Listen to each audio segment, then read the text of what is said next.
This conference will now be recorded.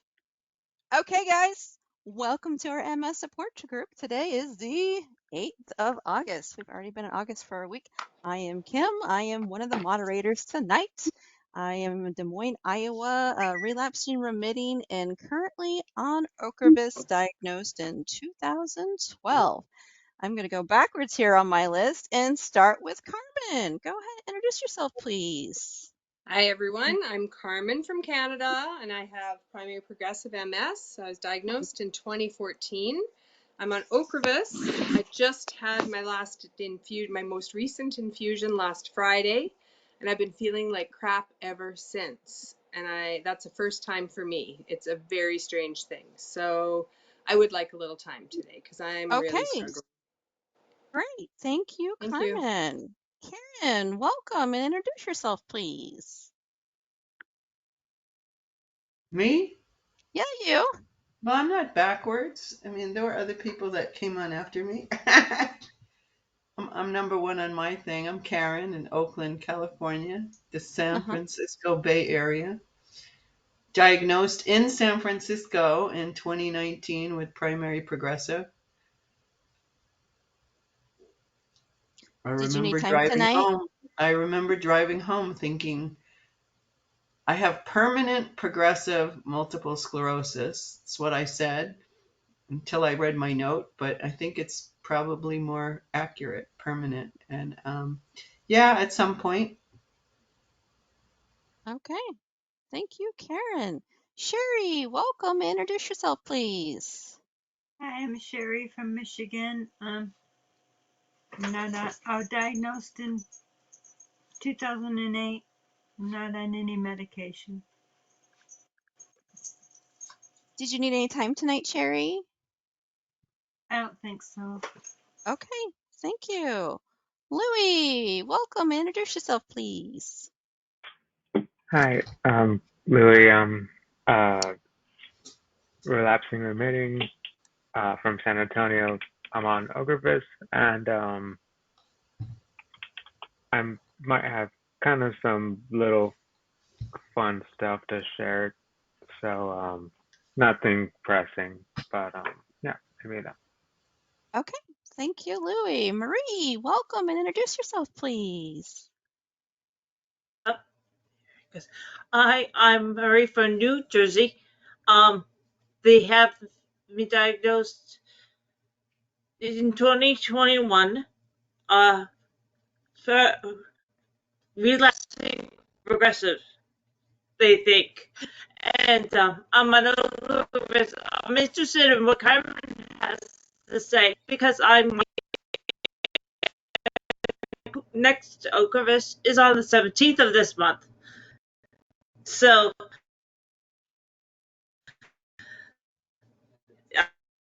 I'm a little bit nervous about that. Okay. So did you want some time to talk tonight then? You were cutting out on part of it. I don't know if it was my computer or if it was you, Marie. No one else here cut out? Yes, Okay. we broke Okay, up it on wasn't me. just me then. Okay. Did you need time tonight? Excuse me. I'm tired. Did you need time to talk tonight, Marie? Uh-oh. That was a no?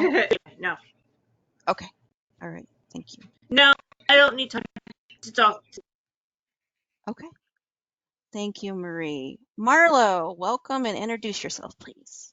Marlowe, Sterling Heights, Michigan, diagnosed in April of 22, dimethyl fumarate, relapsing remitting. Did you need time tonight to talk, Oh, Marlo? I don't need time. Okay. Thank you. Jennifer, welcome and introduce yourself, please. I'm Jennifer. I was diagnosed in 97. I have secondary progressive MS and I am taking Rituxan and hit or miss. I'll just be talking tonight, so I don't need time. Okay. Thank you, Jennifer. Frank, welcome and introduce yourself, please. I'm Frank Austin from Plainville, Kansas, diagnosed in 1997, secondary progressive, and I'm on Sunshine. And I do not need any time tonight. Okay. Thank you, Frank. And last but not least, Yanda. Welcome back and introduce yourself, please. Hi, I'm Yonda from Yachats, Oregon. It's on the Central Coast, and I was diagnosed in '92, originally with primary progressive, and then later secondary progressive, and now it looks like my case fits the new category, primary relapsing MS. I've never been on any medication. There really wasn't any. I think beta-serin was the only drug available. I am on my second span of home health services, and I'm also entering palliative care. I have my first appointment for that on Friday, so that'll all be telehealth, which is nice.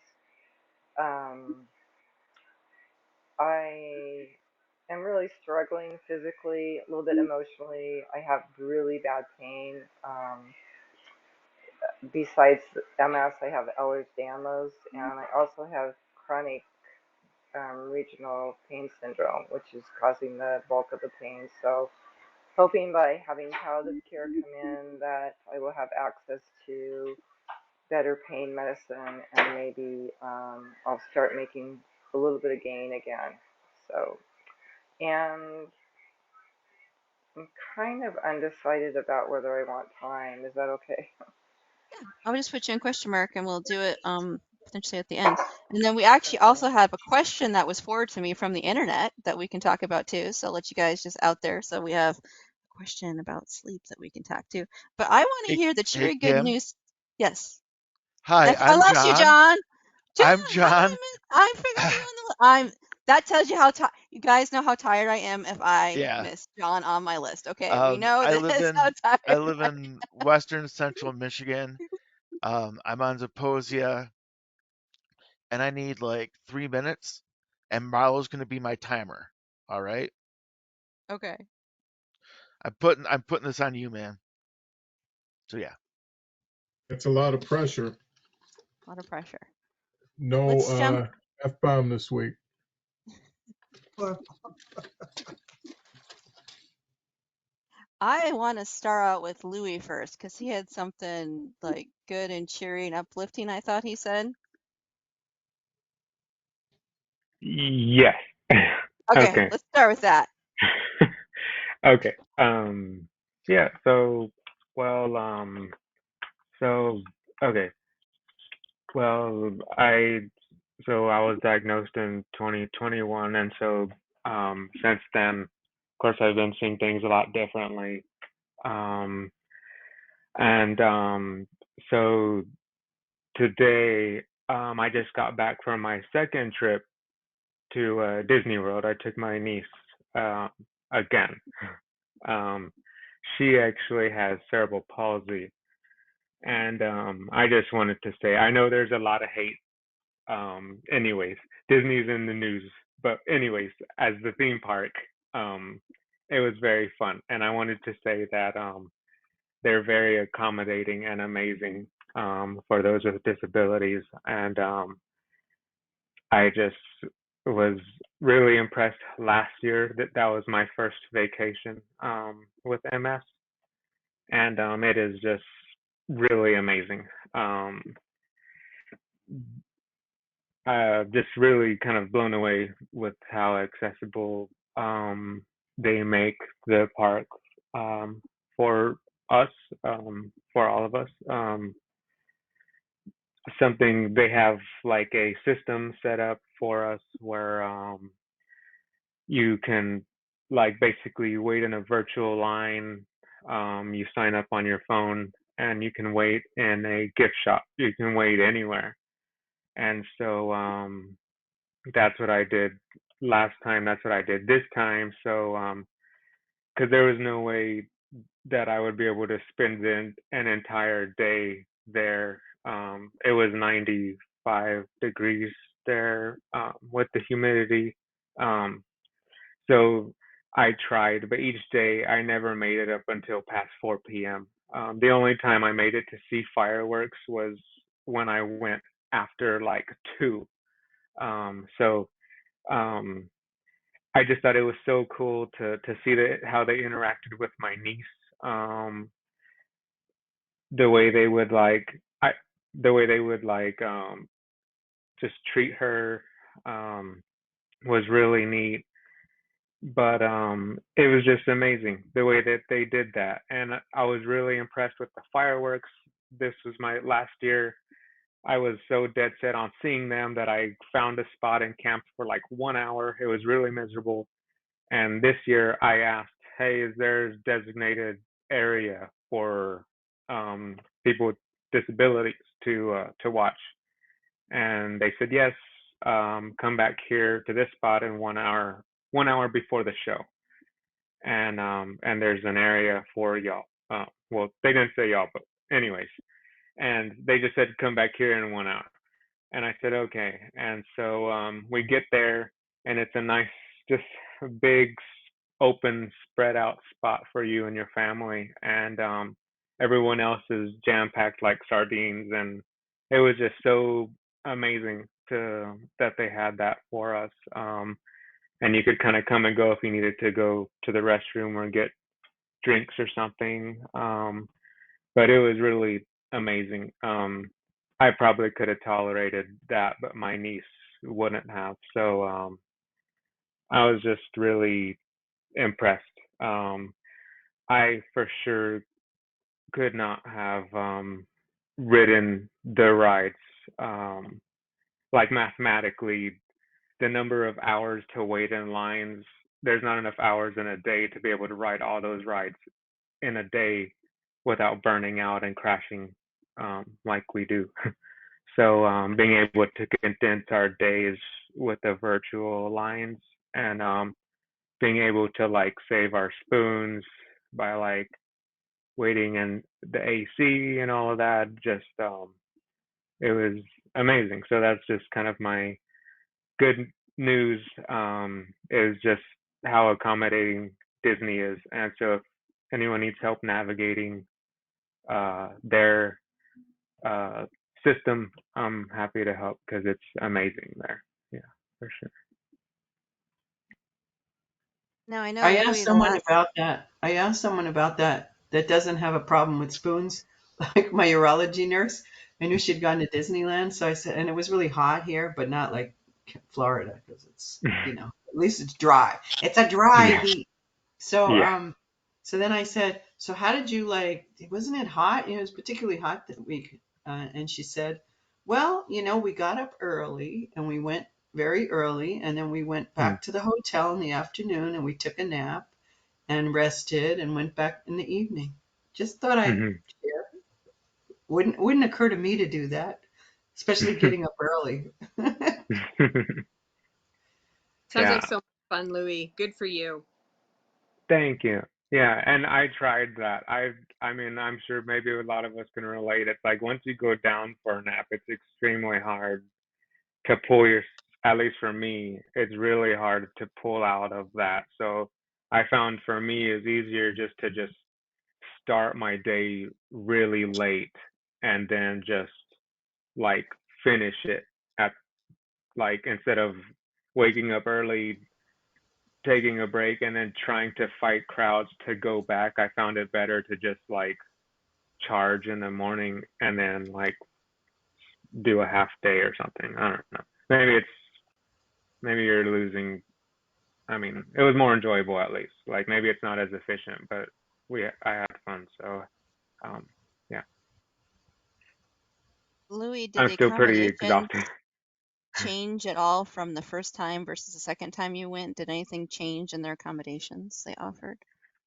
No, they so for at least I think Florida and California are the same. They still allow you and 6 other people can jump on rides with you. So it's really cool. They might limit how many rides you can do. I'm not quite sure if it was a glitch or not, but I I mean I did everything that I had wanted to. It, yeah. So, yeah. I'm glad you were able to go back to Disney World. I was just so surprised it was so soon because it was like, what, year and a half ago? It wasn't that long ago. Yeah, yeah. I guess my niece wanted to go, so if she wants to go, my family is like, we're taking her, so I guess I'm going to. That was awesome. Okay, so Yeah. if you have any questions about Disney World and how to navigate it, Louis is your guide. He will tell you everything you need to know. Anyone else have any comments before we go on to the next person? Just bravo that, it's got to be hard for you. You're young, and I suppose the foil of, well, it's for my niece. But, for all of us, we just have to keep honoring what's going on with us, even if people don't see it and don't believe it or whatever. And because I'm sure there's other places that do that, but yeah, it's great to know that about Disney. It's like I don't have to hate them. I don't want to go to Disneyland, but just to go. Yeah, wait a minute, I need help, and you don't always get it, but just bravo to ask. Mm. They're amazing. That was they actually brought me a wheelchair to the fireworks place because I was done by that night, and my mom told them that I had MS, and the lady said, "I'll bring him a wheelchair if he wants one," because I always give in until the last day. I try to yeah, but yeah. Let's head over to Carmen. Well, that's just lovely. And now I get to bring everyone down with my crap. Mm. We'll just have to review back to Louis' joy and think about how much fun we could be having at Disney World if we didn't have this bloody disease, I guess. Anyway, yeah, I don't really like being in a place where I'm negative and it really sucks. And I've been fighting so hard.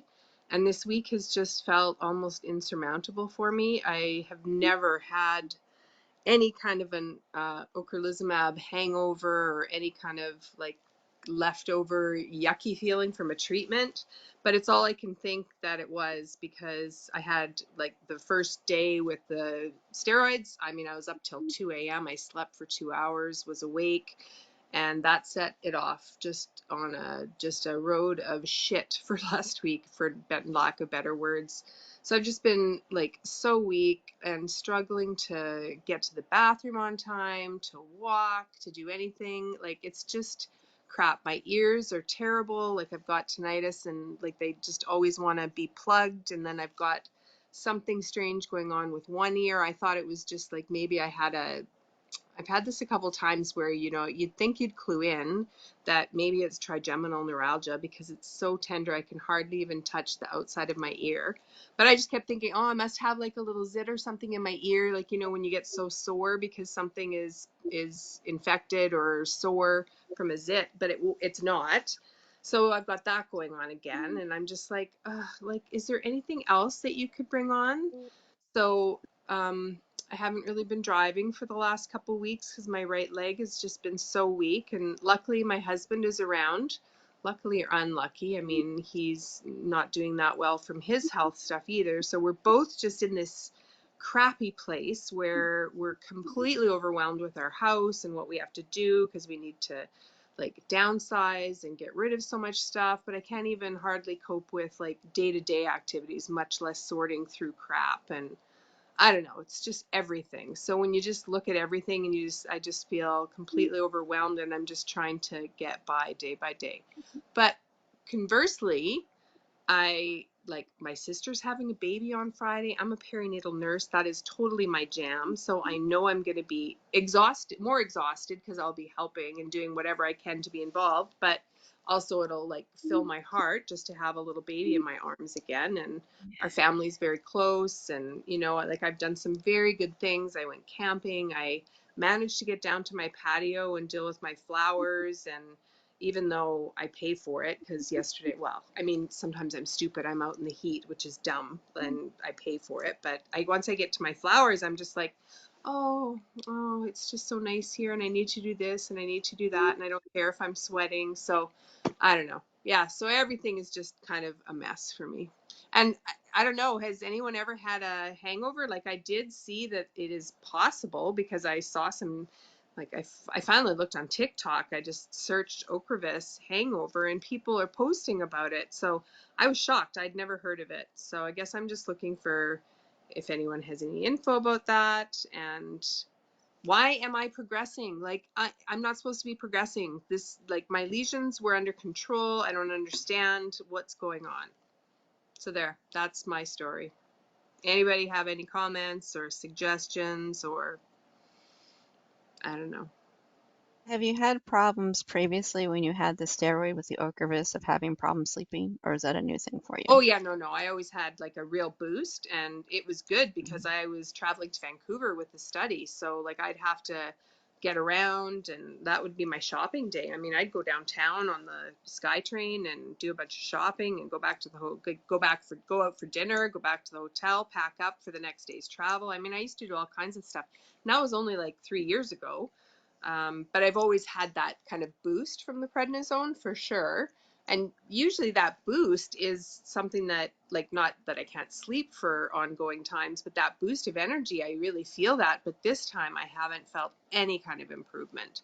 So, like, I look forward to my injection because I know I'm going to feel a bit better, but it's been less and less like that. But this time has just been like the opposite, going the opposite direction. I know for me, when I first, I've been on it for gosh, I think 4 years now. When I first, my first common thing was the prednisone was just a massive stimulator, so I'd only get like a few hours a night. And because I wasn't getting enough sleep, then like the following couple of weeks were brutal for me because I had to recover from not sleeping and draining myself. But the last time or so, I haven't had that problem because I'd be like just super jittery, spinning my wheels in place, and I know, but it's changed for me over time. So I don't know, but I hear your frustration. Like you had this expectation that you're gonna feel a certain way, and you got like the opposite of what you were expecting, and you're like, this is no cool, not Yeah. cool. Yeah. And Did you Carmen, talk to your how long have you been on the Mm, on the Ocrevus? 6 years now. I started in 2017. Okay. did you talk to your neurologist or the nurse, the neurologist nurse about your side effects and just letting them know like this Not yet. not a good thing for me, and I'm having did the part issues with your leg, did it worsen after taking the Ocrevus, or has it been? I know I you've had a felt like lot of. Well, I feel like I had a little bit of like right leg weakness that was getting worse. And in the week before, I was really struggling to not pull, like not feel like I'm pulling my leg. So a little bit of that had started, but after the Ocrevus, the first 4 days, well, the first 3 days, I could hardly lift my right leg. I mean, I really was just like shuffling big time with my rollator down the hall. In fact, yesterday I asked my husband to bring up my wheelchair because we're kind of on a bi-level. So I've got a stair lift, but I just use my rollator upstairs usually since I've recovered from my knee surgery. But yesterday I said, can you just bring it up? Because in the evening I feel like I'm so slow and I have to go from one end of the house to the other to get to the bathroom and I'm just not making it. And it's just so crappy all the time. So he got the wheelchair out. So at least I can use that. But it doesn't really fit through the doors of my bedroom, and so I'd have to like stand up and then walk through the bedroom. Like there's issues with that too. So I mean, we know that I need more of a mobility friendly home very soon, but it doesn't help right now. That was a long-winded answer to your question, sorry. No, great answer. Great answer. I would still recommend that you reach out to your provider and let them know what's going Yeah, on. yeah. If not, just to document it. So if they're like, Mhm. we want to change it, and then I don't know what it's like in Canada, but like here, it's like, why do you want to change it? And you gotta have. So, Well, I mean, I can't really change it to, there's nothing else really for primary progressive. So that's the other shitty thing. And the other thing is that my neurologist is in Vancouver, so it's not really easy to get a hold of him just because I've been involved in the study. And you call the nurse group and they say, you know, unless it's urgent, we'll try to get back to you within a week. But who knows? So, but yes, I should. I just haven't even bothered to do that. Do they have a pharmacist? Because there's only one neurologist in Kaiser that deals with MS, more than I know of. And that department is very strong because there's a nurse support person, but the pharmacist, they have like 2 pharmacists, especially in the beginning. I was told, oh, Rituxan, but it's really similar to Ocrevus. And which one do you want? And they would call me about different things. They would call me about other things, but I found them to be the most knowledgeable about Mm-hmm. that. Good point. But I don't know that any old pharmacist, No. that You that want the to go with the neurology special. pharmacist You want to go that with just one seems. that deals with Ocrevus, yeah, because your Yeah. average run of the mill is not going to know because that's No, not. exactly. And your neurologist is, I don't even talk to her anymore. I don't really need to. And about the thing about lesions, like my lesions are the same. So what the heck, that doesn't really matter. And nobody wants to hear this, but I'm a little older than you, and just a little bit, just enough to go. I didn't take it when I got diagnosed because I had some friends look into Rituxan, Ocrevus. They didn't do studies on older people, so we don't really know for sure if it doesn't work for older people. But I had to really agonize about that and agonize about should I take it, shouldn't I take it. Then I went to an MS Society sponsored event, and I went home thinking, oh my God, I screwed up. I should have taken it. It's a real mind fuck. Okay, Marlo, please hang up the sign. And I told my primary about that too. I said, what would you do? I said, what would you do? Because she's very holistic, and she had to be diplomatic. And she said, well, for some people that might be the right decision. But I know for me, especially after COVID, knowing that I would have had to have just been by myself like the whole time and not go out, I would have lost my mind. But I also know, so I can feel your frustration because I saw that coming. I thought, had I taken it and I continued to decline, I don't think I could tolerate that. That I would put up with this, I put up with the side effects, I would do that and then still decline. I don't think I could have tolerated it. I know for me, like, I feel a little more acceptance. It really shouldn't make you feel any better, but that, we're struggling with similar things. Yeah. I would Luckily, I say, haven't had a lot of side effects. And I mean, I continue to be around my nephews, which is taking a risk, I realize, but I just, then I may as well not even bother continue living. I mean, I say that kind of glibly and I apologize for that. But honestly, if I can't be in touch with my family and I'm isolated, what more do I have left, really? So I just, like, I go hard and then I go home. And I continue to try to be as involved with my family as possible and do as much as I can. And if I have to pay, I have to pay. I mean, these days it's costing more and more, but I don't know. So luckily I haven't like had to be very isolated. I'm not feeling like extreme immune compromised that I'm getting sick with lots of different things. I've had, I don't even want to talk about it because you put something out into the universe and sometimes it comes back in ways that you don't like it. But I've been kind of lucky that way, thankfully. At least that's one thing I can say I'm lucky about. The rest, not so much, but I do have a nurse that's involved with like my after study access to ocrelizumab, and I would be able to talk to her and possibly talk to a pharmacist through her too. So good idea, Karen. And I So wanted this, to say one other thing about, talk to your neurologist, like, because I hear this stuff all the time. Talk to your doctor, as if your doctor knows. But my neurologist, who's in San Francisco, I actually, she did tell me anyway, but I read about it. Her mother had MS and she grew up, I think her mother had relapsing remission. So she grew up with that and then became a doctor and it takes a really deep interest in it. and has a little more of a progressive view than sort of old school MS neurologist.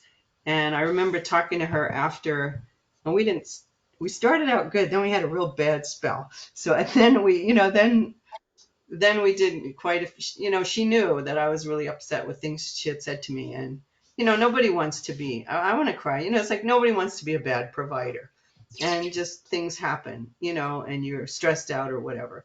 So she really made a huge effort to, it's like I went, I'm not going to forgive her, but I really totally forgive her. It took me a long time to forgive her for that. But then at a certain point, and she was really pushing the Rituxan and Ocrevus, I get diagnosed. She goes, I hate to give you an assignment, but, which of these do you want to take? It's like, are you kidding? I mean, I don't even know how I managed to drive home. Like, how did what?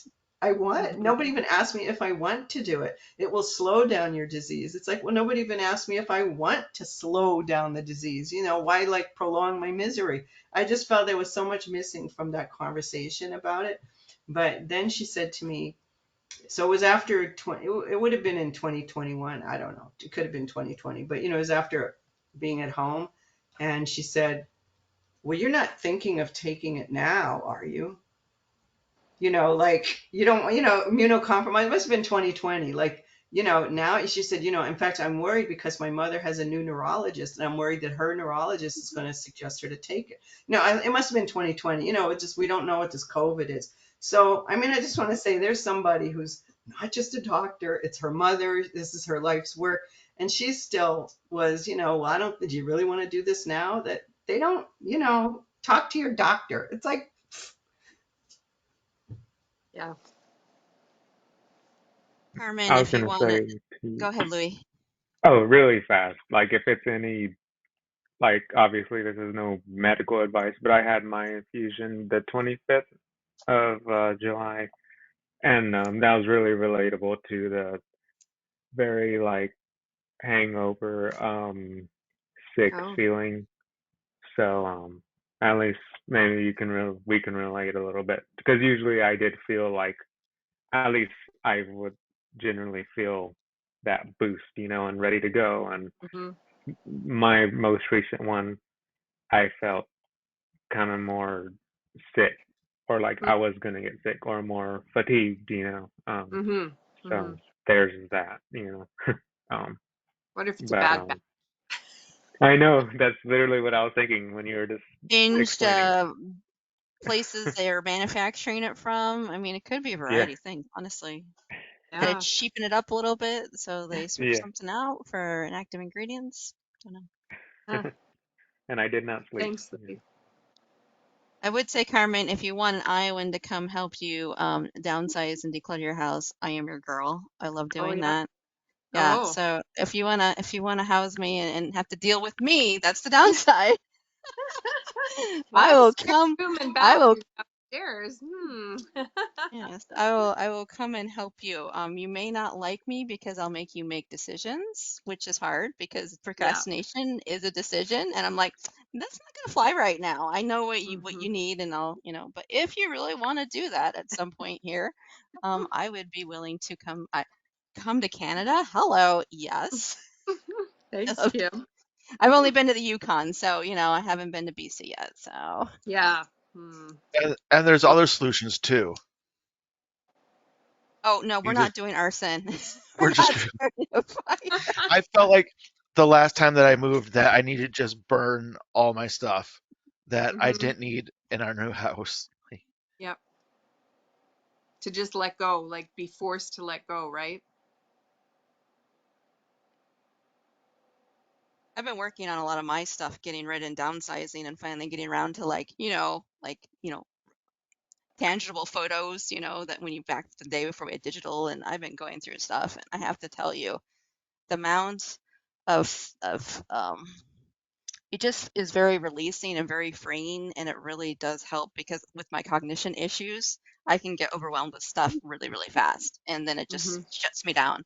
So I have found less stuff is very good for me. That is like Mm-hmm. optimal for me. So I am trying my best to and it's amazing. Like you'll hold something in for like 25 years, and then you finally release them. Like, what took you so long to freaking release? Like, really? Really? You've been holding that Hmm. on for 25 years and you're finally let it go? Okay, well, I guess better than never, than later, but I it's need to just kind get of to a, that point. Like I yeah. have strong memory and I want to cling on to things, but it's not But worth you'll it. learn that the thing is not the memory, though. You'll figure out ways, and I'll walk you through it and Okay. everything. But if you're Good. interested, I would love to come up sometime. Fall is kind of my worst time because I kind of like with my energy and stuff kind of craters in the fall, but we can make it work. And it might work out anyway because then I'm not like, hey, let's do this for hours at a time. Like I'm good for about 3 hours and we get to chill and relax and hang out. Well, I think we need to Well, make a FaceTime appointment for sure. I'm sorry, Frank. I just wanted to say that to Kim. Oh, absolutely, absolutely. We can if you really want to do it, like I will do it because I always wanted to go to BC. I don't care what year I go to because it's gonna be gorgeous no matter what. And it would be fun to meet you in person. I've met like Jennifer in person. I've met Christy in person. So I will go. I will. Kim will travel to meet people from this group. But Kim will also help you. She'll tie it in. I know that because every once in a while, something's upsetting me, and Kim will, even when she's not with me, but she's with me, and she'll say, "Have you grieved that yet? Have you cried about that? Have you grieved?" And so, you can get the two for one. You can cry about, this way you don't have to cry about your damn disease. You can cry about, but I have to let this go. I don't want to let it go. I You love don't her want quickly. just her brutality. You want her compassion too. Yeah. Whole package. You get everything, the good and the bad and the ugly. I'm flawed, but that's what you get. That's what you get. And and she's right. Like I take her with me in my closet because I don't buy new clothes anymore, and I've been wearing sort of the same shorts, and I needed to wash them. And I thought, well, maybe I should try something else. And I'm like, no, Kim said keep your wardrobe simple, and she's right. She's right. Anything else before we get off on the subject of Frank was making trying our to say something, I think. Go ahead, Frank. well, I'm old enough that I've done the major downsizing, and it's no fun. I went from the 4-bedroom house, 2-car garage to a 2-bedroom with a 1-car garage. It's no fun. And 30 years of accumulated everything Mm-hmm. and moved halfway across the country. No Mm. fun. How does it feel now, though? I'm a happy camper. I am absolutely fine. It's amazing. I can go out in this little bitty town that I live in, roll all over the town in my wheelchair. Everybody knows me, so Hmm. you know, and I'm having a blast. Good. I think I mean, I know intellectually, I know that it's going to be so much better on the other side, but it's overwhelming to think about getting there because I know the reality of what I all have to do. And I mean, I can't even get one project finished, that much less, I mean, it's either make dinner or finish a project, and sometimes it's neither, to be honest. Make a commitment, make a commitment, and you'll do it. You'll get it done. And that's what Okay. I've learned, Carmen, is like in my life, if I'm like, I have to do it all in one day, or one of the fallacies and that kind of stuff is I'm going to do it until it's done, failure.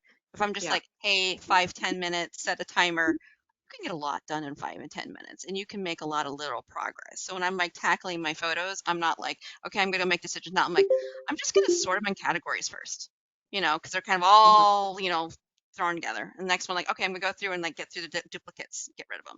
And so that's what I do. And so you just have to break it down to manageable, and then you make a lot of progress. And you're just like, Okay. whoa, that didn't take that much time. But yeah, the Okay. overwhelming is just Hmm. crushing. Hmm. You put too much in, so that's why you just do a little bit. And we can go through that another time, like not on this if you want to. You can get Kim's crash course on decluttering, Okay. Good. and go through that. So, anything else before we go on to Karen and what she wanted to talk about tonight? Thanks for listening and the support, everybody. I know you got, in the background, you're like, okay, do it, but thank you. Okay, Karen, you're up. Well, I don't know if anybody else wants to go first because Karen always has a lot to say. We can skip to John real quick. He said he wanted only 3 minutes. Yeah, that's good. Let's skip to John then. Marlo's the John? is the timer going, Marlo? I will Is not set a timer on you, John. Take your all time. right. Thank you. Sherry, first of all, I'm sorry I haven't called you in a couple of weeks. I went into the hospital and then just all other stuff got pushed to the side. But I owe you a phone call because I want to help you and that Thank kind you. of stuff, okay? Thank Yeah. you. Like I bring you up to my PT people. I'm like, I just gotta give her a call. We're moving on. Um, so another cool thing about PT is they do a fun thing every summer, and I'm going to an all expenses paid, not all expenses paying. Oh shoot, um, to um, the West Michigan Whitecaps, which is the single A ball team for the Tigers. So it'd be fun to go to. It's all the hamburgers, hot dogs, chips, sodas you want. I just think that's really cool that they do this, and they rented like the whole like a whole pavilion, so they're going to move some chairs and tables out of the way so we can park up with our um, our wheelchairs and stuff like that. So I'm excited for that. I messed up today and took 2 days worth of pills this morning, and boy, did I freak out. See, there you go, Marlon. I flipped out. I ended up calling my neurologist's office directly because I just kind of looked at the pills. I'm like, okay, the ones from neurologist, I really need to make sure. So I called and left a message, and like half an hour later, they called me back and said, yeah, just don't take tomorrow's, get lots of caffeine, which was hilarious for her to say, and then just keep hydrating. So it's been an eventful day. Yeah. I want to say, John, you're not alone. That is a common thing that Yeah. happens. Yeah. Yeah. I used to be a pharmacist, and I was it this year or last year. I was trying to take Tylenol, and I took 2 Benadryl in the morning instead. I'm like, oops, I made myself go Betty Bye. Yeah. As soon as I swallowed it, and you have to understand, Tylenol's white pills, Benadryl hot pink, very obvious. I took the wrong ones, and as soon as I swallowed, I'm like, whoops, I just took Benadryl.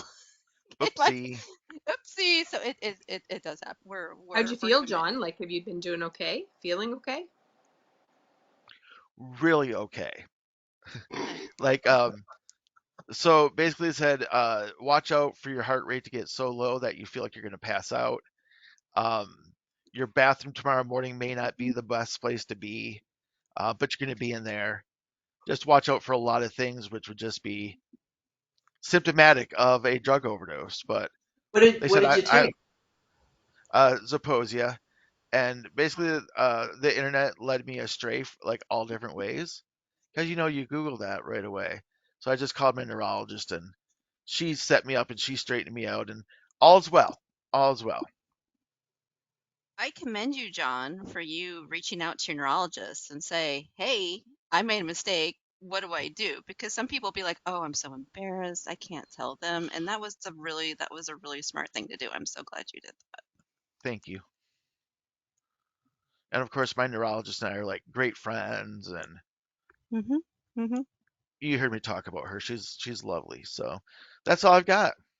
And she probably didn't give you any crap for it. She's like, "Nope, yep, this happens." She probably was. Well, my She neurologist is probably out of hated you a town little for the bit, week. but yeah. She's out of town for the week, so I got her nurse, which gives me more crap than my doctor does. So everything was great. Good.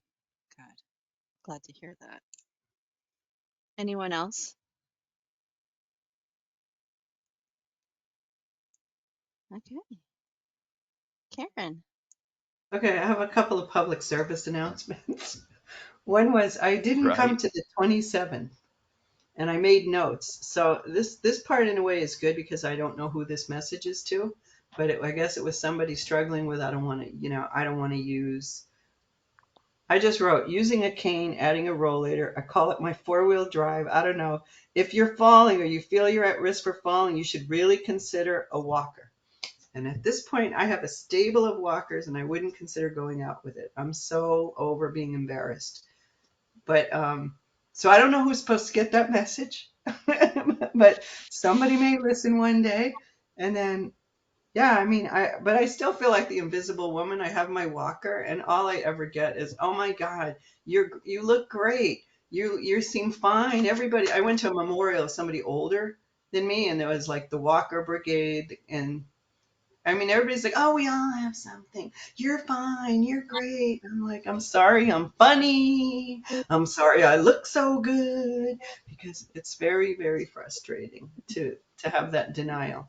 So I don't even think a walker is going to pin anybody to be pathetic. So I have a couple of other. Well, I'll start with the not public service because I fell. I think I told people I fell. Well, now it's been 4 weeks sitting sitting at the 5 o'clock, my breakfast table, and I fell asleep and I fell down and I dislocated my finger and I was on a conveyor belt for, I'm still on it actually, for an insane amount of time, not getting good information, not getting good discharge instructions, having to fight, having to fight for everything, every effing thing. I had to fight, and I have a swollen finger and nobody said, "Well, how long, oh, that's going to be swollen for a long time." Like, well, what does that mean? 3 days, 3 weeks, 3 years, 3 months? We don't know. So, but a shout out to John. I had to write notes or I wouldn't remember because I thought, I know I wanted to share. What was it about?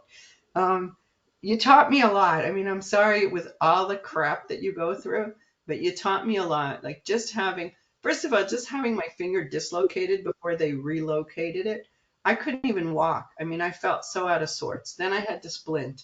And, well, now I got a paralyzed right hand, partially paralyzed. It's really only gross motor. It's not useful anymore. The left hand that's learning to compensate for what I don't have. Now I got a splint on that. Don't get your hand wet. Don't do this. Don't do that. And I fought to get an appointment. It was after we met with a orthopedic specialist, and she was really great. And I just told her what I'd been going through and how, so she didn't leave the room. I didn't let her leave the room. I didn't let her put me on a conveyor belt.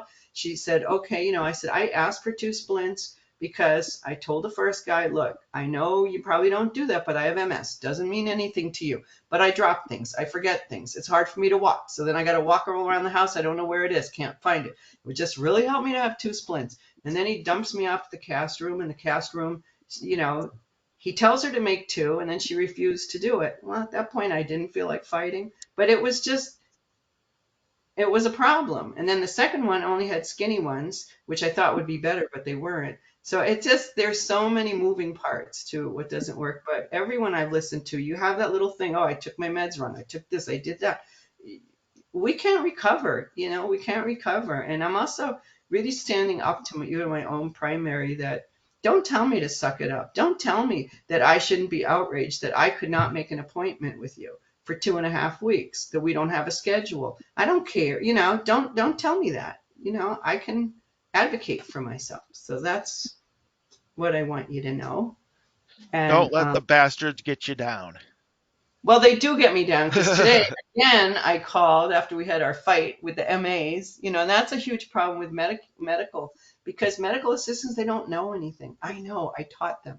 They're not bad people, but they're not clinical. And my doctor doesn't even know. I keep telling her they're not clinical. They don't have any power or anything. And oh, your doctor will read the message. Well, no, they don't have any judgment. I mean, they're not bad people, but they don't even have to have a high school diploma, and they go to school for 6 months. So it's just, you're not getting the care you need. And I've been reading really about how healthcare has just gone down completely. It's all business.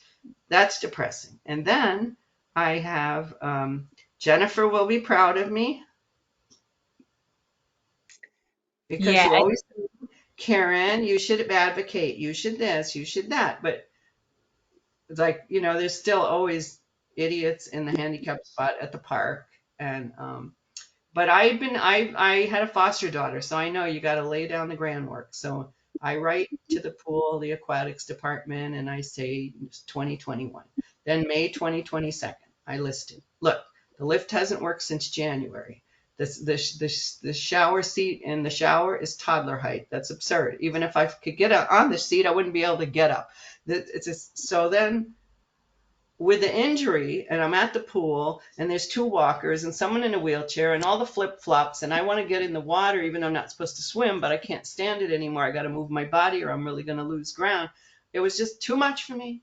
And I don't even know how I did it, but I got in touch with the ADA coordinator for the city of Oakland, and we filed a Wow, complaint. We that's filed big. an ADA complaint. And you know, I think it's so much better to do it. No, it's better to do it anytime, because now I know anytime I have an issue, I'm just going to do it. But you know, so then he wrote, he goes, we're having a meeting next Monday about this. So has anybody spoken to you since May 22 about these issues? Like, F-bomb, yeah, Karen. Yeah, good job, Karen. F-bomb, yes. I'm proud of you.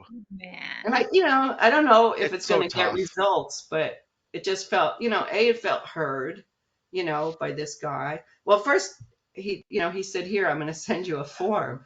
And then the next day I was pissy because I went, oh, really, Mark? I don't have a secretary. I don't have a printer. You're sending me a form. And I said, I can't even write. And he goes, don't worry, we'll help you with that. Because it was just like, oh no, another form, you're just giving me an assignment. And so he said, no, we'll help you with it, but try this. It was a PDF and I could fill it in, and then I have my narrative, and I like to talk and tell Wonderful. stories. So yeah, it just so I whether they're gonna do it or not, but it did feel good instead of Jennifer saying, Karen, you have to advocate. It's like I do, I really do. But this one is more like, this is the law, people. It's the law. And don't tell me to go to another pool, because this pool is in my neighborhood and the water's 82 degrees. And we have, like, I call it the rehab unit. Anybody who comes into the slow lane and complains about swim etiquette, I always tell them, in this lane, it's the rehab unit. And the only thing you can complain about are your ailments. And someone said, but for not too long. Like, because we just, we can't help it. I'm with the noodle and I'm like, oh my God, I'm sorry, I'm bumping into everybody. I can't control it. So, I feel like maybe I'll, anyway, I did that. Now I have another public service announcement for anybody who's concerned about incontinence, because I have talked about it before. I know Kim's a big proponent of pelvic floor exercise, but I've been using the transcutaneous tibial nerve stimulation. I'd been on it for about 8 years. I don't remember when they did it, and it was before the MS diagnosis. But now I do a home treatment, and I started to lose more and more control, and I just accepted it like we do. Well, you got MS. What are you going to do? Well, you got MS. So which is so different than regular healthcare. My neurology department got a nurse, no problem. Urology got a nurse, no problem. Made an appointment within a week or so on the phone. Had a great visit with this urology nurse, and she said, Karen, are you saying you've been doing that only every 3 or 4 weeks, or did you say 3 or 4 times a week? And she said, I think we can get you back to good control, because I'm a good candidate. I've always been told I'm a good candidate and I respond to it really well. She goes, I want you to do it weekly for the next 2 months. After my first one, after I talked to her, already improvement. By the second week, I keep thinking, I must be dehydrated. I don't have to wait. Am I dehydrated? I don't have to go. I mean, I actually I don't flush when I go at night, and I'm like, I think I only got up once in the night. That's amazing. So there's just so much that we think, well, what are you going to do? They're not going to fix this. My body's not going to get better. But transcutaneous tibial nerve stimulation, you do it at home, put little electrodes on, turn them up, and it works for me. And it could Yay. And work where did you get that from? Like through from your. the gyno-urology department. I must have gotten a referral, like, I'm going to say, in, I don't remember when I started with it, but about like 8 years ago, Is it when a TENS machine? it's a TENS machine. And, I Okay. don't set it up by myself. It's a TENS machine.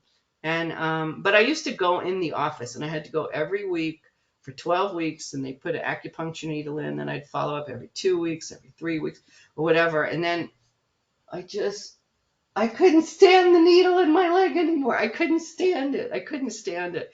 And the urologist told me a year and a half ago that Kaiser's going to be rolling out this home treatment. And I love the nurse, so I think she was sad too because we like to talk. She'll hang out with me for the whole treatment. And I just couldn't stand it anymore. And I've been doing the home treatment. But when you have a good doctor who does patient centered care and they listen to you, it's not push a button because she, just listen. I said, and I'm also on Ampera, and I'm sure you don't know what that is, but the Ampera also helps with it. It's not meant to do it, but it does because I stopped it for a while and then I did that. And I said, so we don't know whether I got up to speed and because I didn't take the treatment for a year and a half or 2 years, and I was told, but it's going to come back. But a year and a half or 2 years, no treatment, pretty good. So it was just we don't really know. It's a little mysterious, but yes, Carmen, do it. What's the name Ask me. again? Transcutaneal. Yeah, you know what? Put it I'll in the send you. chat, Karen. Can you I'll write it out in the chat? Yeah. no, it's hard for me to write, but I will send you an email. TTNS, Okay, thanks. transcutaneous. But I just sent it to someone else, like all my little research, because she's young, and I thought I'm a good candidate. You're probably a good candidate, but you are probably too. So I'll send you what I Great. sent her Thanks. with that. So that's that. And then one other thing is I've been fighting to get a vertical platform lift. It's like you got a freaking target on your head. Ha ha, senior, disabled, desperate. Let me change the rules. Let me change the plan. Let me say this and then I'll say that. Oh, I have a used one. No, I don't have a used one. Why don't you do this? Why don't you do that? I can do this. I can sell you that. Had a guy in Petaluma selling one. I was like, maybe I won't do the MS Society if I get this for a good price. I have been going crazy with that because my cement guy made my cement. It's beautiful and he wants to help me with the other. And I just did, without knowing, I did the 12-step thing. Like, I just decided the other day because I negotiated with this guy. He had one guy come to my house and he said, we can find you a used one. You're not in a hurry. You're not in a hurry. Why are you telling me I'm not in a hurry? I want the deck. I want the thing, like I want to have people over on my deck, not in December, but and so he goes, well, mobile homes get rid of it. I can get you one, but it'll be $7,000. I'm sure we could find you one cheaper. So then lo and behold, some guy is selling one from someone who was in a mobile home. And I keep calling this guy. And finally, I email him, and his wife says, oh, he's in Europe till the middle of September. Why don't you tell me these? I just feel like people make these presumptions. Well, you're fine. You don't need it right now. So then I called the contractor, and he was willing to come with me. And then the guy didn't want to give me his address, and he only texts. And it's like, I'm not going on he's got to come from 45 miles. I got to go 45 miles, and you don't answer your phone, and I don't know exactly where you are. So I just went, Karen, just let it go. You'll find one. I have one that I ordered from a company and he had views and then he changed his mind and he said, no, it's new. And he goes, okay, we have one in Phoenix. And I just said, I got the wheels in place. It will happen. Just back off. That's amazing what it can do to you. That's amazing. Because it's just so easy to get with everything that doesn't work. That's all.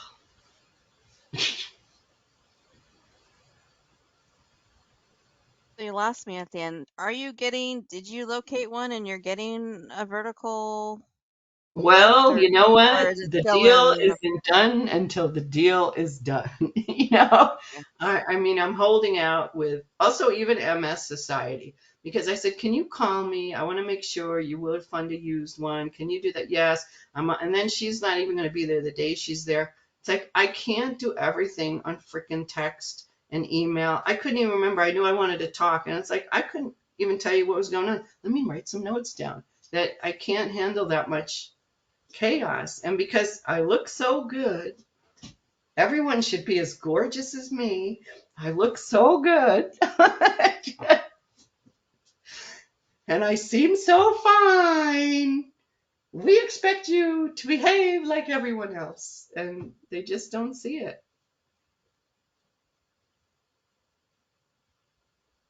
Anyone else have any comments before we go on to the next one? Well, good for you for persevering, Karen. And, sometimes you just have to be your own advocate, right? For those kinds of things, and just not let people push you around and tell you what you need. And then So back good on. off when it's like, just, it'll work out. I'm so glad you've gotten some relief with your bladder with the stimulation. That's awesome. I Well, don't know how it was getting where frustrating that's been for you. I started wearing a pad, and then yesterday I went, oh my God, I forgot to put a pad on. Like, I wouldn't forget normally. So, yeah,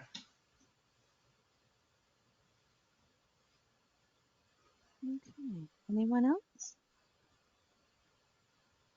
I do Okay. want to hear. I did put it out there. I don't know if she wants to talk about it, Nanda, because I wanted to hear about palliative care because it was recommended to me, and my provider, my PCP, is like, she wants to quit as soon as I pay off my loans. And I thought, well, then what am I going to do?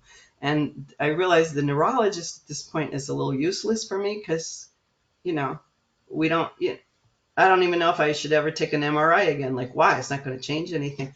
And then I just thought, well, maybe palliative care. So I don't want to push you, but if you're willing to share about that.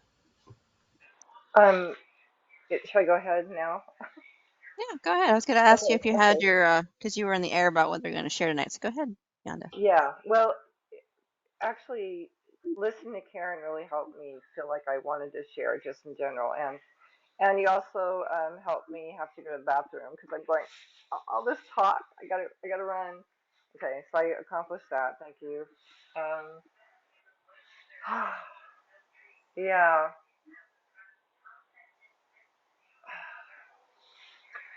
Well, it was good to find out it wasn't hospice because the nurse, like the home nurse, brought it up twice, and then I think I finally looked it up the second time, and I thought, well, and I went to the nurse practitioner because I hadn't had an in-person visit to start up healthcare again, and my doctor was out sick, so I saw this guy who was really good, and he used to be in charge of palliative care for the clinic and the hospital that's south of us.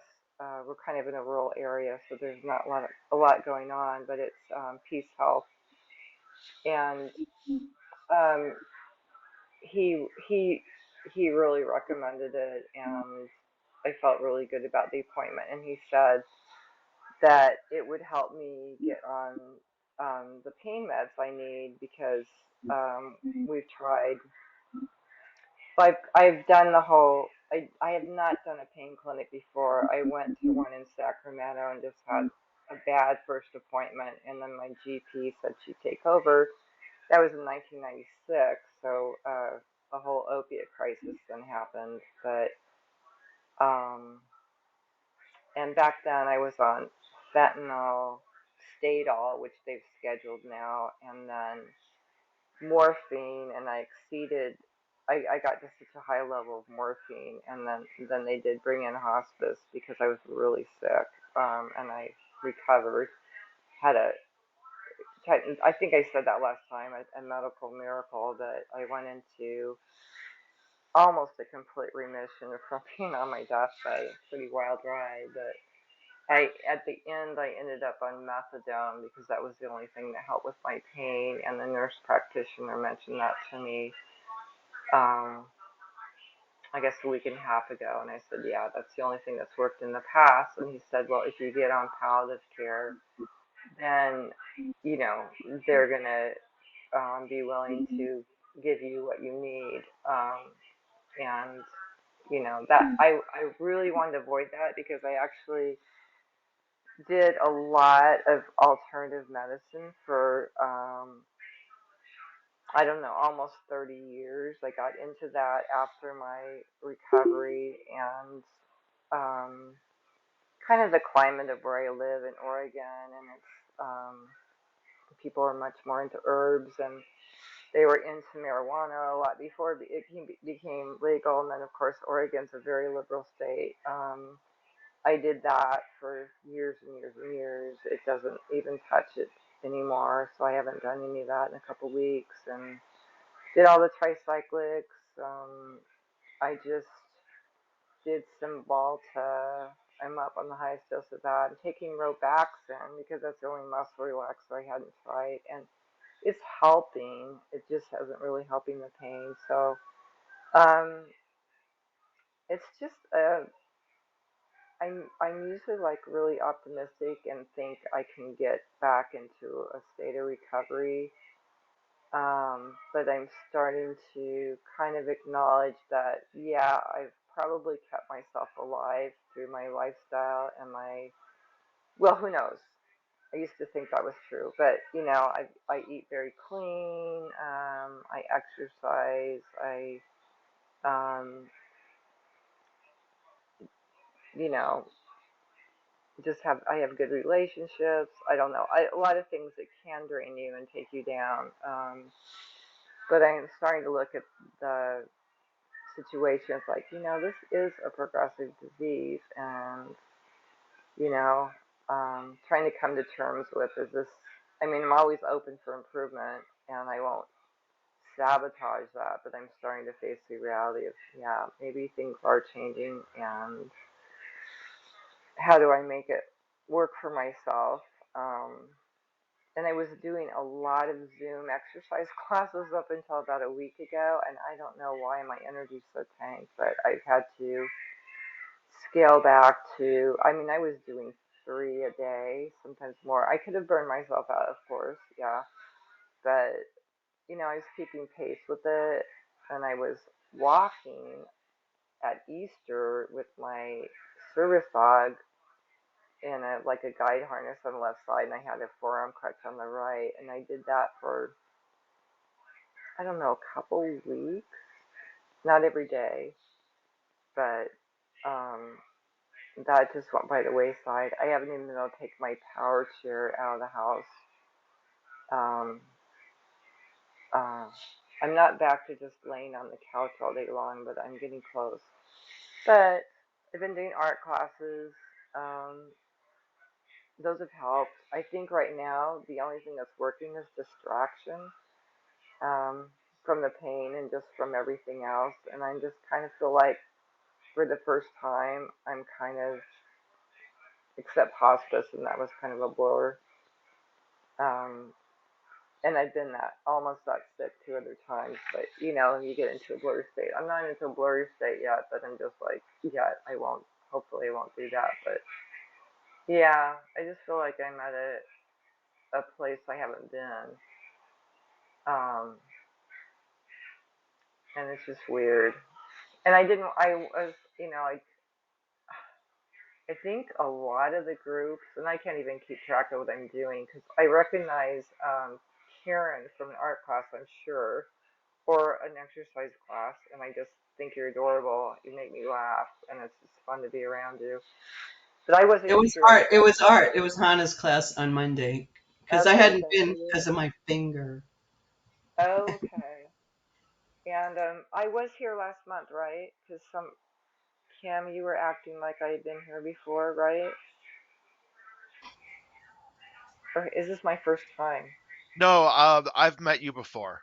I've met you before. Okay, Bef- thanks. Yeah, before tonight, I've met you before, at I least have once. once. Okay, all right, because my memory's toast.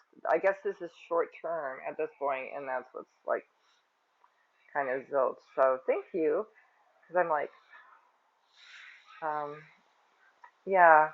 Well, I don't know. I'm just in a weird place, and I appreciate being able to talk about it just a little bit because I think some of the groups I'm in don't really want to go there, and I can appreciate that.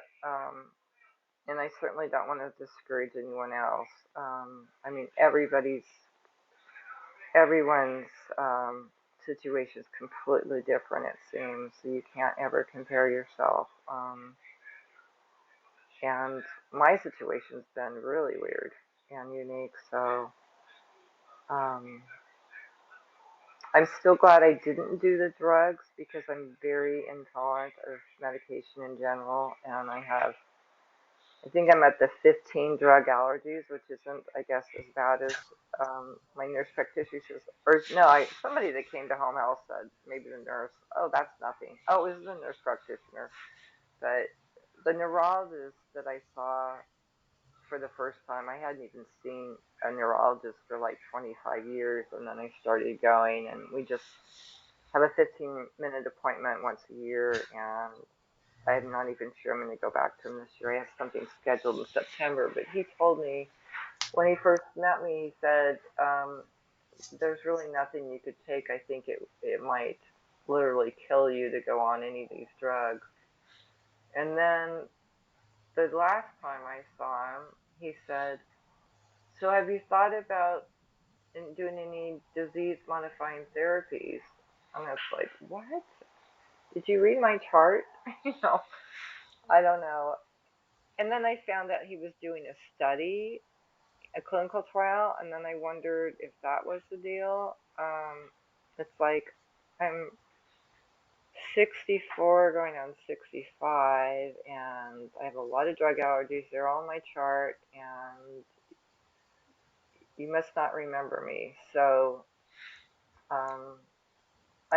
that shift just didn't happen for me, and I'm okay with that because knowing my history, I probably would have had so many side effects. In fact, I can't take steroids because they cause seizures for me. I have epilepsy too, so I mean, I don't know how same thing with Benadryl. So how would I even get through an infusion or anything? It'd just be impossible. So, and my liver doesn't detoxify well. So yeah, but I really hand it to all you guys that are going through everything you are and through the treatments.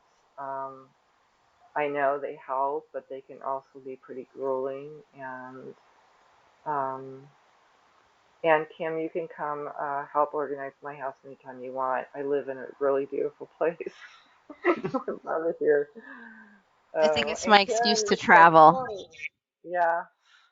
Look up Yachats, Oregon. I'm serious. Do you want me to type it in the chat? It's But you can actually, I might be going up to the Pacific Northwest sometime next year. So stay in cool. touch with the And group, and I might be. I think it's in near. No, I think it's gonna be in Seattle. Is where we might be going for a okay, I'm about conference. I 7 won't be hours going to the from conference, but my Seattle. husband will be. Okay. Um, Well, I'm a little ways away from there, but I and will I do miss travel. the Bay Area, Karen. Say that again. I miss the Bay Area. I miss Oh all the well, it's sun. not so great now, but I'm but sure. I, Yeah. I, everything's stressful. But I'm really glad you shared about that because I was puzzled that nobody ever talked about palliative care, and now I know it was 2 years ago because I was getting my garage fixed. So 2 years ago, I wanted to get an appointment for the life care planner that they have, where Mhm. I was asking when I first got diagnosed. I had a meeting. The social worker recommended where you put your advance directives and your pulse. What do you want to have Oh done? And I yeah. was I was ambulatory, and I had a really great session with somebody, and it was like, well, okay, if I could get help, do that. But then as I deteriorate, I realize, oh, I don't want to be resuscitated. I don't want to prolong. I keep telling people, if you find out I got hit by a bus or I left the planet, don't feel bad because I don't want to watch how bad this disease will get. And like you say, everybody has their own take on it. If it just makes me feel better thinking that way, well, then that's the right thing for me. So I wanted to have a meeting again with the life care planner, and I got this real idiot on the phone who kept telling me to bring someone with me. And I was like, well, I don't have anyone to bring with me. Well, it would be good if you could, and I go, what part of, like, I'm an elder orphan, don't you get? I was so furious. So I wrote a letter to her, and she passed it on to hey her boss. Karen, I want to get to the internet question, so I'm gonna stop you here because we're going off on something else. I just want to Okay, make a well, I quick. just want to just let me finish my thoughts. Okay.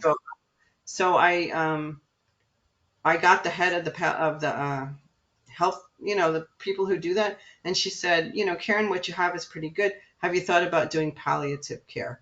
It was like palliative care, but I thought it's like you thinking it's hospice, means you're going to die or you have pain. And then my friend's daughter's a social worker. She talked to me the same time. She said, Karen, have you thought about palliative care? So I just think that's important to put that out here, that that's an option for us. Yeah, Doesn't mean can I just say before we go over to Kim that hospice is not the same thing as palliative care, and many people confuse the two, and it's really, really important. Palliative care is a great facility. It is about improving your quality of life. The palliative care docs are really expert in pain management, in nausea management. Your neurologists just don't have that expertise. Same thing in oncology. A lot of times in oncology, the oncologists don't want to lose control of the patient, and they discourage getting palliative care involved, which is really a bad thing. But most palliative care groups, um, you can self-refer because they recognize it's a problem. So, for example, for Jananda, and I don't know how far you are, but there's a good palliative care facilities at OHSU. Mm. Um, the, I've the, got I've got Vinacare, and they're going to be telehealth, and it's already set up, and right, I've heard but really good not things but not about for that. hospice. I mean, when you say it's already set up, all too Palliative often they care is. come in and they want to push you into hospice. You don't want Oh no, hospice. they don't. No, they What you don't. want is somebody who can say, hey, this is a newer pain med, a different pain med. They can help you manage Right. their pain meds or your nausea or your neuropathy. They don't Great. even do this agency doesn't even do hospice, so I'm good, and I love this home health care company I have. Everybody's been awesome. So and they work. That's who they work with. So I feel really good about that. But thank you for what Yeah. you said, Rick. It's really Yeah. I helpful. mean, we love palliative care, and some of the palliative care docs are just wonderful. I mean, if you haven't seen BJ Miller, I know Kim has, but if you haven't seen BJ Miller's piece on the TED Talks, it's amazing. I'll try and put it in for you. But Kim, we know you have a question, and this is a really interesting question because it came from somebody who watches the recordings, and this could be a first for us, right, Kim? It's a Where first we, for me, but before I get there, I just want to say that yeah, I wanted to go into palliative care as a career. That's what I wanted to go into. And I was blown away because a journal article that I had to do for school, essentially they had the group, it was cancer. People had cancer. I can't tell you what kind of cancer it was, but the people that got palliative care, not people with palliative care, better quality of life, live longer. I mean, check, bonus, yes, bonus. oh And I was yeah, just totally blown away by the results. It was like amazing. So anyway, that's what I want to say about palliative care. So if you have a chance to go palliative care, I can't say good enough things about palliative care. It's amazing. So yeah. So the question was, now we're going to transition to the internet. So a question was sent to Alexa. They said, or this person said, "Hi team, I'm a big follower of your sessions and find each interaction packed with valuable information for someone sharing this MS experience. To that end, I have had MS for over 36 years. I'm really having a hard time staying asleep at night.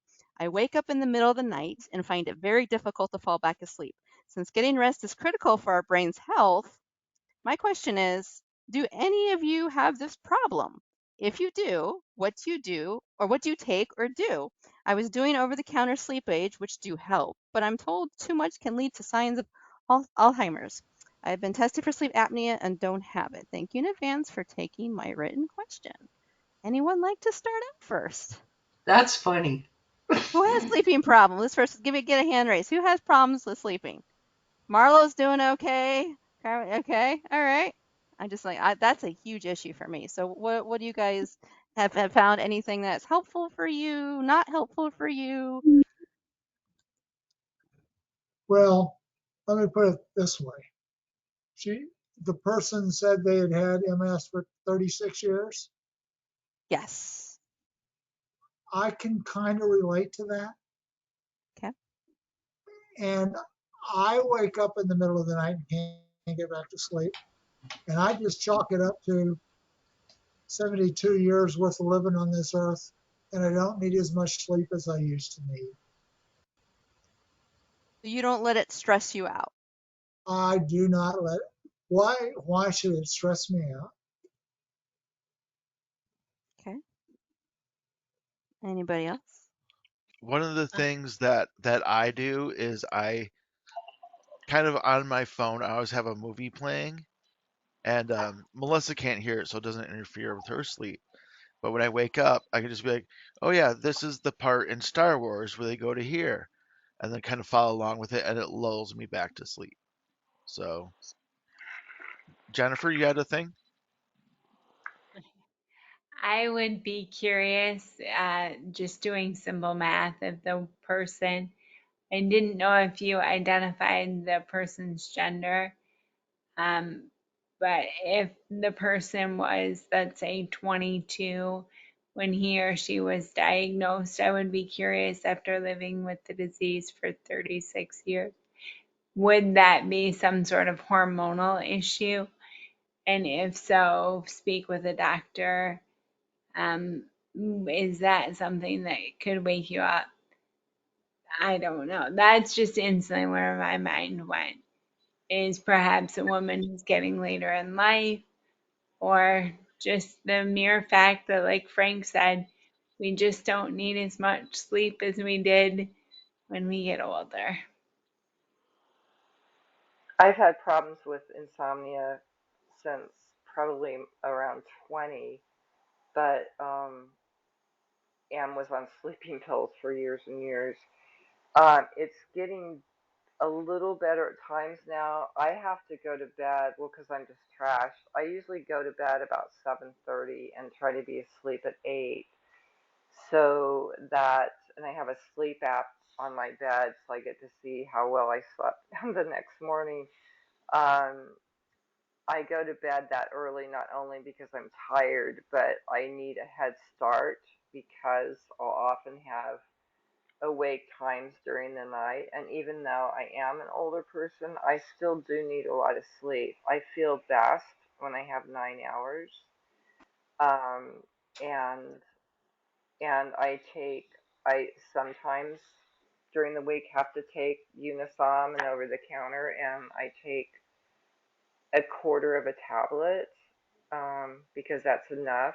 And usually, if I take it, I have to take it around midnight when I wake up and I can't get back to sleep. I usually fall asleep okay.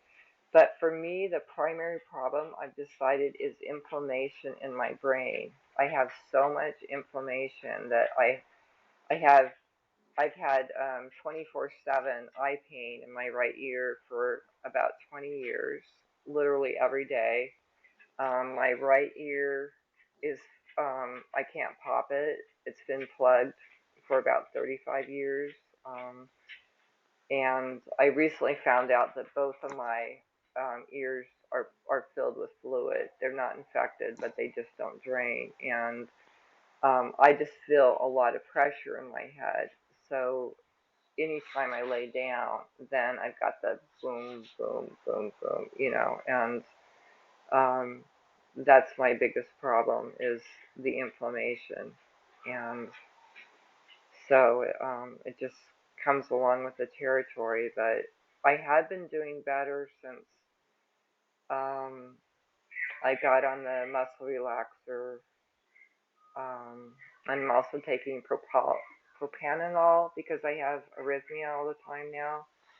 Um, and the Cymbalta, I think, has chilled me out enough that that's helping because it's just calmed down my nervous system because my nervous system is just overreactive. Um, and I think that's really more the disease process than a state of mind. So I don't know. I guess I didn't say anything helpful except I go to bed early to get a head start. And speaking of that, I'm sorry I talked so long twice. I'm going to go ahead and sign off because I'm really tired, but I loved being here tonight, and I look forward to getting to know you guys a lot more. We'll So meet thank 2 weeks, you. August 22nd. 2 weeks. Oh, great. I I may not be able to so do it yet I this have a Saturday. I have a little tip which may help you, and it's really helped me. I was on androgen deprivation therapy for 2.5 years for cancer, and so I would wake up frequently during the night.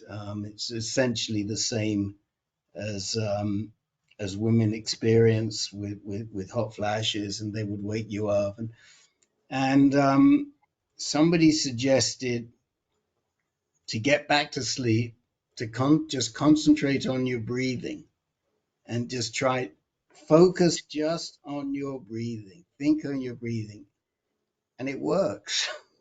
I mean, I know it sounds simple, I know it's crazy, but try it.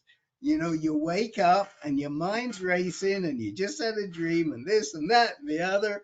And how am I going to get back to sleep? And just close your eyes and breathe and think about each breath and try and focus on that. Don't let anything, your mind's going to move off somewhere, bring it back, go on, and the next thing you know, you're back to sleep again. And it really does work. So it may not work for everybody, but it does work. So try it next time if you have a problem. And then you can come back and say, I tried it, but it didn't work for me. But but Works somebody for me might say, too. does it Works for work for me. you, Frank? Yeah, Yes. yeah. Thank And you. I, I feel better. I don't now feel like Jack I, Caulfield, anymore. I feel. I just think to Nanda, myself, I was always in the 9 hour club, and people like 9 hours. I need to sleep 9 hours if I go to bed. I tended to be a night owl. Now I don't know what the heck I am, but because I always fall asleep on the couch at 11:15, and I go, why don't I just go to bed? Because it's too early. But I always needed 9 hours, and people would just, what do you need 9 hours? It's like I needed that because my nervous system is just like I would need that, and I don't get 9 hours now, and I do get up. I do wake up earlier than I want, but I don't do anything anymore. I'm in bed a lot. Like, how much sleep do we need? I'm in bed. It's just, I might not be sleeping. And I just kind of goes with that 12-step thing. I'm not a 12-stepper, but in fact, I wanted to have a 12 schlep program where you get to bring your baggage and keep. But but it's just like I just go, it's okay, Or yeah, I did take a nap. I know Louis said he doesn't nap, but I actually was exhausted and I napped on that bed and I set the alarm so I could come to this. But as we lose function, it's so exhausting just dragging your body from the chair to the. I think about it, Carmen. It's like, do I want to take those 3 steps? Maybe I'll wait. It's exhausting. So I think we just monitor our. I was going to say, I used to have quite significant sleeping problems when I was working, and it was all related to just being completely overwhelmed and anxious. And even being on an antidepressant didn't really do it. But once I stopped working and that anxiety and pressure was gone, oh my gosh, now. I mean, I still, I have some wakeful times and I have terrible sleep habits that I need to improve, but the anxiety was the biggest cause for me. And also, Rick, I just wanted to say yes, breathing, focusing on breathing, and there's some box breathing, but there's actually some specific, like if you look up breathing patterns to help you fall asleep or something to that effect, just like holding it in for a certain length of time and then letting it go. Like there are some things to Hmm. that because that does really help. So just for this person, I just wanted to add that as well. And Thank good you, luck. Tim. What do you do? Because you say you suffer from this, but you haven't told us what you do. What do you I do? like everyone to talk first before I butt in. So, Okay. so I had the pinnacle of awful sleep around Memorial Weekend this year when my husband was out of town. I'm like, great, I can control the thermostat. I have more room on the bed and love the boy. We both snore, but he's not going to be snoring. I slept horrible. I was ready to snap. I was ready to have a public meltdown. I was a hot mess. So, so I bought more weekends, so sales, right, guys? My sister's been using one for 11 months, so I bought a bed jet. And that's the thing that you can either What? heat up your bed. A bed jet is essentially like a little fan that you shove on the under your sheet that you can make it hot or cool. And because a lot of times when I go to bed, I'm like super cold.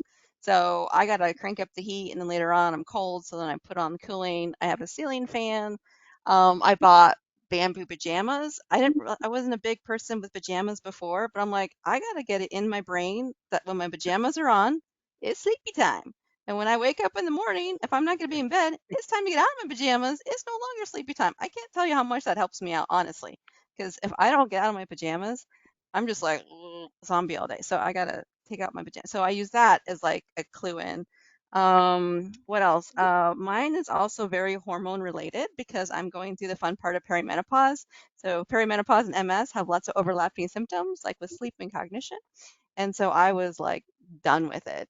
I'm on hormone therapy. I take progesterone. Right now it's only 12 days a month, but they gave me oral progesterone because that helps to help you sleep better, which has helped. And it has helped, the hormones has helped balance out the like waking up and just being like super hot and just but I think the most I have two face eye masks. One is this nice spongy memory foam, and the other one my husband bought me is one that has speakers in it. So if I want to listen to a meditation, it's right because these are not going to be comfortable sleeping with, or putting the little, little headphones. That's not comfortable. This is more comfortable to sleep on with. So if I want to listen to meditation, so I've listened to like apps to sleep. Sometimes that works great. Sometimes it doesn't work. I have learned, I guess the biggest thing I've learned is this is going to sound like duh, Kim, is listen to my body and intuition. And I follow it. So if my body's like, you need to get up, I'm like, all right, I'm getting up. I can't fall asleep. I got to get up and I journal or read something light. Or the goofy thing it told me last night, like my body, like, the intuition's like, you need to put on a face mask. And I'm like, why? Because it's dark in here. Put on a face mask. Fine, I'm not gonna fight with you. I'm gonna put on the face mask. I don't know why you're telling me this, but my intuition. So I put on face. I fall asleep in like 10 minutes. So and it's like last week, my body was like, you need to go to bed early, like now. And it's like, dude, it's like 8 o'clock. Like you need to go to bed now. I'm like, all right, I'm gonna go to bed. And done. So I just listen to my body. My body says you need to go. I'm like, I gotta go and get up and get up. Very You're not gonna cool. fall asleep. So when I listen to my body, intuition, whatever you want to call it, I do better. And I just have to, but people were very stubborn. They're like, I'm not gonna do that. I'm not gonna I'm really cool, cozy in bed. I'm not gonna get out of bed and like journal or read. Are you kidding me? Yeah, and I go do it. So when I do it, it's better. And the other thing I do, which I've done for decades, is I kind of have like this story I replay in my brain. It's kind of like lucid dreaming, but you're not actually dreaming, and that helps kind of get, you have this story that you enjoy. It's probably been a previous dream of mine that I liked, and I kind of replay that in my head when I go to bed. So, but I like the Eye breathing masks, idea. Kim, yes, eye masks help you relax your eyes, regardless if it's dark or light in the room.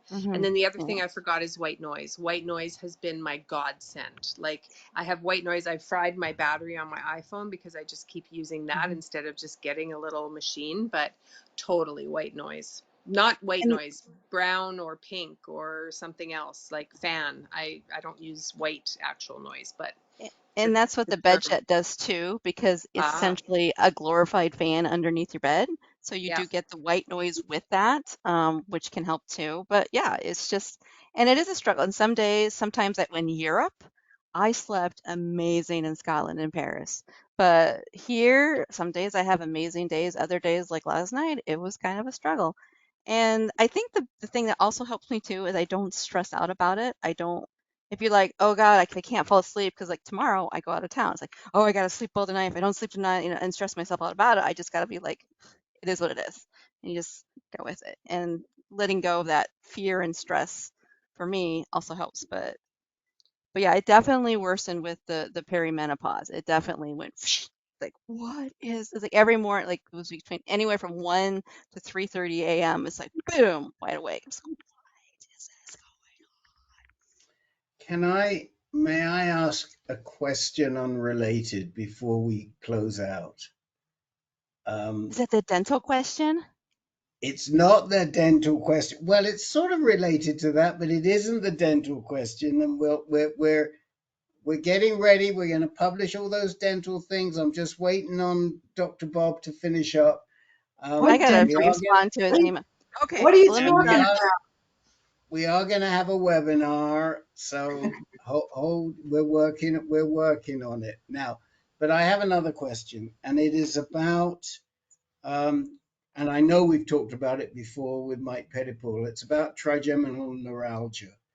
Has anyone here suffered from trigeminal neuralgia? It's hard to say that.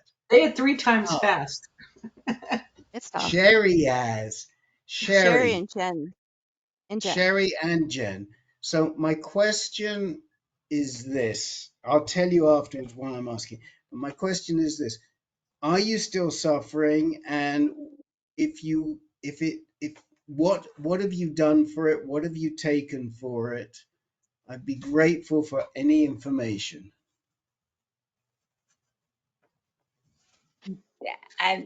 Do you want to go, Sherry?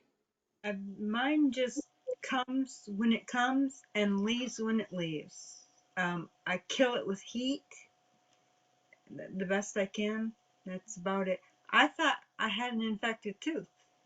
Yes. The first time I had it, I went to the hospital. I'm like, oh my God, my tooth wasn't my tooth. And you said you kill it with what, Sherry? Heat. Heat. A rice bag, yeah. Okay. Okay. Yeah. Because go ahead, Jennifer, and tell me how you've dealt with it, and then I'll tell you why I'm asking. Mine was about maybe 8, 10 years ago, and Yeah. I took Tegretol and I took Tramadol, and neither of them worked. And if my teeth touched, like if when I was sleeping, I closed my mouth, it was a zing, like when you chew on tinfoil and you have cavities. Yep. Yep. And it was like that, and I was beside myself. And fortunately, there's a doctor about 45 minutes away from my house, and I went to him and he performed gamma knife surgery. And so I had that, and that, thank God, worked for me. But I have a dear friend who also has trigeminal neuralgia, and she has had gamma knife and it did not help her. She's living with it, much like it sounds like Sherry, where she still has the zings, but that's all I know. So, Sherry, for you, it comes and goes, but it's not there every day, but it just sometimes comes in and then leaves, Whenever it right? wants to. It visits and then it leaves when it wants to. Mm-hmm. Well, I'm asking because my sister got diagnosed. My sister has fibromyalgia, and there's a definite link with trigeminal neuralgia and both MS and fibromyalgia. So it's documented. And I I was told Darren diagnosed I with would, fibro too.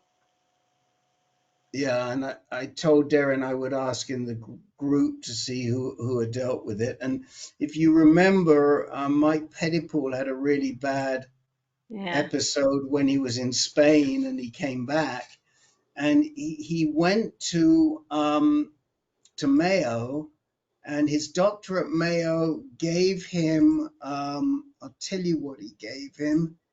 It was um, carbamaz, carbamazepine. Carbamazepine. Yeah. Carbamazepine. How did I do, Kim? I Okay. always have a problem with that one too. It's not you, just it's a toughie. Okay.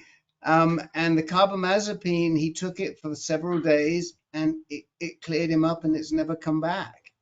So she was waiting to see a neurologist, but she just got her PCP to prescribe her carbamazepine based on Mike's recommendation, and the PCP agreed. So we'll see. She's gotten some relief from gabapentin.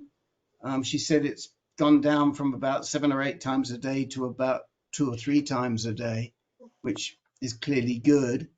But I will pass on the heat because that may help her too. And what do? You just put dry rice in the microwave and heat the dry rice up in the microwave.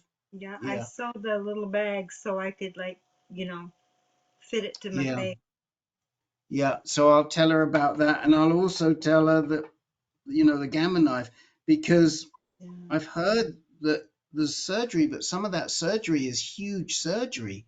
It's like a 9-hour surgery. That's not what you had, is it? No. Well, I don't think it was that long, but you had to go in and have the halo attached to your head and lay still, and the doctor did what the doctor did. I would say the surgery took about an hour.